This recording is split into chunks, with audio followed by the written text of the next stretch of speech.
जय श्री राधे श्याम।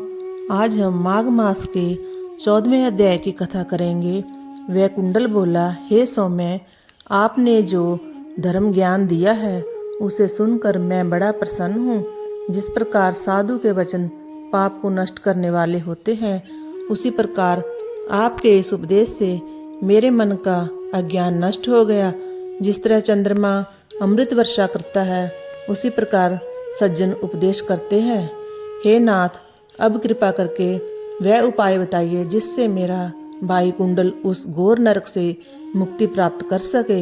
भगवान दत्तात्रेय जी बोले, राजन, वह देवदूत बड़ा दयालु था। उस वैश्य पुत्र के उन वचनों को सुनकर उसने एक एक क्षण तक अपनी दिव्य दृष्टि से ध्यान किया और फिर कहा, हे वैश्य पुत्र, यदि तुम वास्तव में अपने भाई से स्नेह करके उसे नरक यातना से मुक्त करना चाहते हो, तुम अपने 8 जन्म का पुण्य उसे दे डालो। वह कुंडल ने पूछा, वह पुण्य क्या है? पूरे वृतांत को विस्तार से कहो, मैं आपके कहे अनुसार उसे भाई को अवश्य दे दूंगा। देवदूत बोला, प्राचीन समय में मसुवन में शाल्की ऋषि निवास करते थे। वे ब्रह्मा जी के समान संपन्न थे। उनकी पत्नी रेवती के 9 पुत्र थे, परम तेजस्वी थे। उनमें से 5 ध्रुव, शशि, बुध, तार और ज्योतिषमान अग्निहोत्र करने वाले गृहस्थ थे। शेष 4 निमोह, जितमाय, ध्यान, काम और गुणपति विरक्त हुए। वे चारों समस्त ओर से विरक्त होकर सन्यासी बनकर एक गांव में रहने लगे।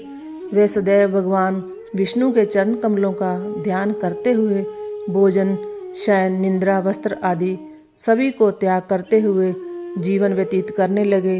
उन्होंने सब कर्म त्याग दिए।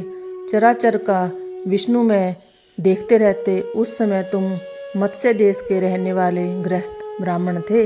विचरण करते हुए वे योगी दोपहर को तुम्हारे घर आ पहुँचे। स्वरूप को जान तुमने उन्हें दंडवत प्रणाम किया और चरण स्पर्श करते हुए मधुर वचनों में कहा, भगवान विष्णु की कृपा से मेरा जीवन सफल हो गया। जो आपके दर्शन प्राप्त हुए, तब तुमने स्नेह के वशीभूत होकर उनके चरण धोए और चरणामृत पान किया। उन सन्यासियों के चरणामृत के प्रभाव से तुम्हारे 7 जन्म के पाप एकदम नष्ट हो गए। वे परमहंस रात्रि को तुम्हारे ही घर विश्राम करते हुए विष्णु चरणों के ध्यान में मगन रहे। उनके सत्कार से तुमको जो पुण्य प्राप्त हुआ, उनका वर्णन सहस्त्र मुखों से भी नहीं किया जा सकता। भूतों से प्राणी, प्राणियों से बुद्धिमान, उनसे मनुष्य और मनुष्यों में ब्राह्मण श्रेष्ठ है।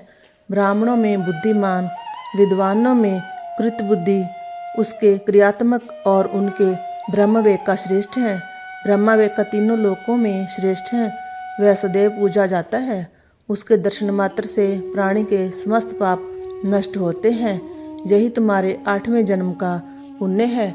इतना सुन वे कुंडल ने अपने भाई के लिए अपने पुण्यों को दे दिया। उसका भाई नरक से छुटकर उससे आ मिला। वे दोनों दिव्य लोक के सुखों को भोगने लगे।